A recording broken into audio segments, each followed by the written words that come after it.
Младинската екипа на Баскет Дино направи подвиг на гостувањето во Скопје против МЗТ, постигнувајќи убедлива победа од 75-52.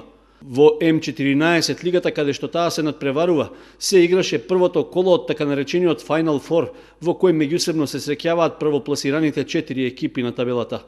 Нашите кошаркари во текот на целиот надпревар биле понадмокни во играта, постојано биле во предност од 10 кошеви, па до крајот на надпреварот воопшто ни не доаѓало во прашање кој ќе биде победникот.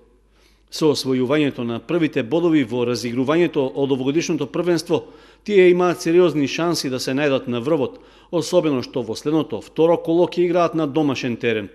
Според распоредот, викендов во Кочани ќе гостува екипата на Петрески од Битола, па момчињата на тренерот Сашо Лазаров најавуваат добра игра и искористување на шансата со нови 2 бода да ја зголемат предноста.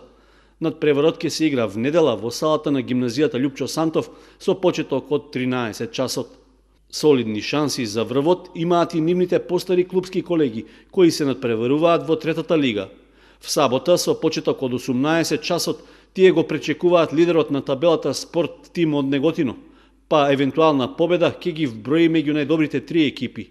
Со оглед што се најавува дека токму правопласираните тројца ќе имаат влез во втората кошаркарска лига, Баскет Дино ја гледа шансата годинава да обезбеди пласман во повисок ранг на надпреварување.